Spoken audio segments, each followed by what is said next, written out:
ormas Islam di Indonesia ini yang seperti NU banyak, sing seperti NU kata, tapi yang lebih baik dari NU tidak ada. Saya jamin itu. Yang sama banyak, tapi yang lebih baik tidak ada.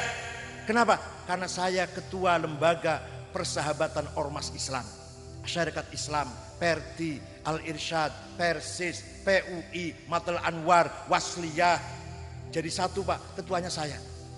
Ketuanya saya tahu mereka itu kualitasnya seperti apa, saya tahu. Nyun sewu nyun, betul sombong betul. Jauh sekali dengan ulama NU, jauh sekali dengan kita di Nahdlatul Ulama, kualitas ormas-ormas mereka itu.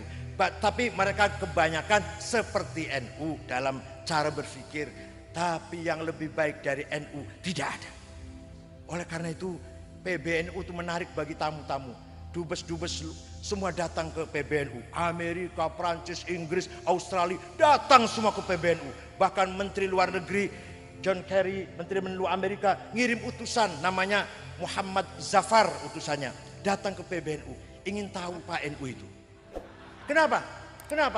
Karena NU itu mayoritas, jumlahnya banyak, 70 juta, tapi ora sombong.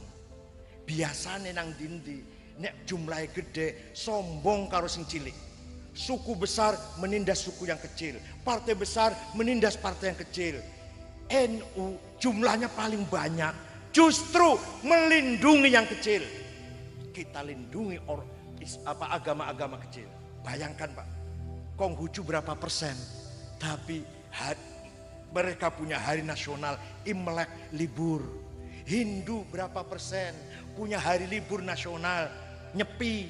Buddha berapa persen, kecil sekali, punya libur nasional, Waisak. Katolik Kristen berapa persen, punya resmi hari libur nasional, Paskah, kenaikan Al-Masih, dan seterusnya. Di Eropa Pak, yang katanya kampion demokrasi, yang katanya rajin mempertahankan hak asasi manusia. Di Prancis umat Islam 5%, tidak ada libur Idul Adha atau Idul Fitri, tidak ada libur Maulid Nabi atau Isra Mi'raj. Di Amerika Islam 3%, tidak ada libur hari besar Islam. Masih baikkan Indonesia Pak daripada Amerika demokrasinya.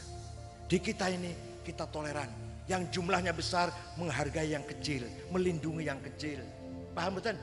Nah ini menarik bagi mereka. Amerika harus belajar dari NU, bagaimana caranya menghormati yang kecil. Prancis harus hormat kepada NU, bagaimana caranya bertoleran kepada kelompok yang kecil. Di Indonesia ini luar biasa, agama 6 itu sing resmi. Islam, Katolik, Kristen, Hindu, Buddha, Konghucu. Sing ora resmi, Kapitayan, Kaharingan, Sabto Darmo, Darmo Gandul, Gotoloco, Sambelun, Subud, Sunda Wiwitan. Ora resmi. Tapi semuanya akur. Semuanya punya komitmen ingin menyelamatkan keutuhan bangsa Indonesia. Negeri Indonesia ini. Sukunya banyak. 1000 barangkali suku ini. Tapi yang besar 30. Semua saudara kita. Suku apa saja, semua saudara kita punya komitmen menjaga keutuhan negara kita ini. Orang gumun, orang ngomong kosong tenan ini. Jadi panjenengan warga NU itu oleh Amerika dianggap penting. Tapi panjenengan potongannya kalau Masya Allah. Oleh Amerika, oleh Barat dianggap penting. Saya baru saja menerima penghargaan award bahwa saya orang yang ikut andil menciptakan perdamaian di dunia. Saya urutan nomor 17 sedunia ini. Orang yang andil memperdamaikan dunia. Hanya karena penghargaan itu diadakan upacara penyerahannya di negara Paraguay. Paraguay pun di Pulauan Banyumas. 42 jam naik pesawat. Dari Jakarta ke Dubai, Los Angeles, Brazil baru Paraguay. Saya nggak sanggup. Aduh. Udah tua lah, nanti sakit di jalan. Saya utus sekjen Pak Dr. Marsudi yang berangkat mengambil penghargaan milik saya. Ada di rumah penghargaannya. Saya dianggap orang nomor 17 di dunia ini yang andil mewujudkan perdamaian sesama umat manusia.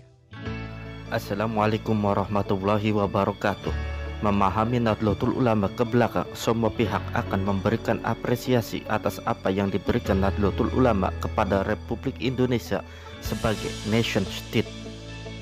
betapa tidak Kiai Haji Hasyim Asy'ari dan Kiai Haji Wahid Hasyim dengan Majelis Islam A'la Indonesia memberikan dukungan kepada Gabungan Politik Indonesia atau GAPI dalam menuntut Indonesia berparlemen. Ketika itu pula, tokoh-tokoh NU ikut aktif dalam BPUPKI serta Panitia Persiapan Kemerdekaan Indonesia atau PPKI. Dalam konteks ini, tidak heran jika Kiai Haji Wahid Hasyim terpilih sebagai salah satu panitia 9 yang bertugas merumuskan Piagam Jakarta hingga akhirnya menjadi Pancasila dan pembukaan Undang-Undang Dasar 1945.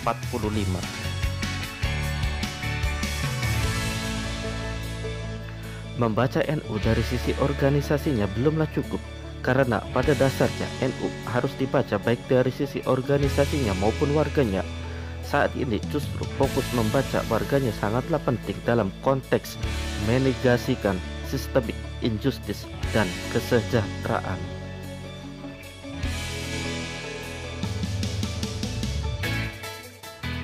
Secara hierarkis, Nahdlatul Ulama memiliki dua elemen pokok, yaitu NU sebagai organisasi atau jam'iyah dan NU sebagai komunitas atau jamaah.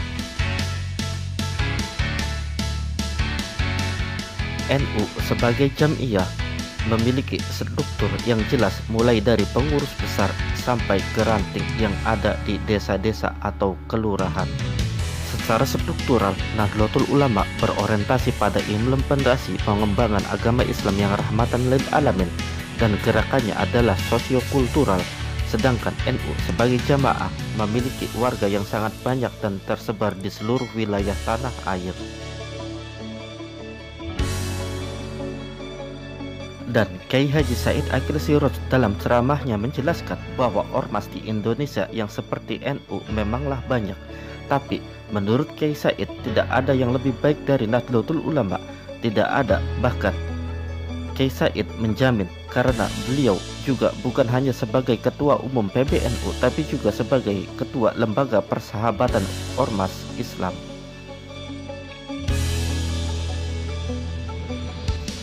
Dan Kiai Said mengatakannya berdasar kualitas pemahaman agamanya, dan NU pun menjadi magnet bagi negara-negara di dunia.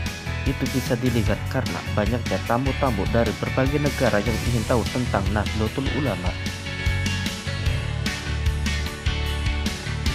Kiai Said pun mengatakan para tamu dari negara-negara dunia ingin tahu karena NU mempunyai anggota yang banyak tapi tidak sombong. Justru NU sebagai mayoritas tetapi melindungi kaum minoritas.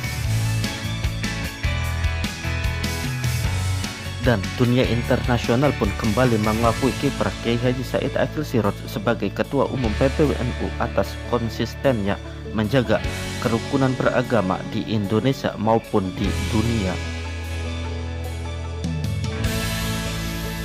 Sebagai bentuk apresiasi, sebuah organisasi pemerhati perdamaian dunia, Global Peace Foundation, memberi anugerah Global Peace Interfaith Leadership Award 2014 ke PBNU, dan penyerahan awardnya dilakukan dalam acara Global Peace Convention yang diselenggarakan di Asunción, Paraguay, Amerika Selatan. Dan ini menjadi prestasi Kiai Said yang mendunia dan banyak orang yang tidak mengetahuinya. Dan ini hanya satu dari sekian banyak prestasi yang diraih oleh Kiai Haji Said Akil Siraj baik di Indonesia maupun di dunia internasional. Semoga Kiai Haji Said Akil Siraj selalu bisa membawa kemaslahatan dan kedamaian di Indonesia maupun di kancah internasional. Sekian, terima kasih, wassalam.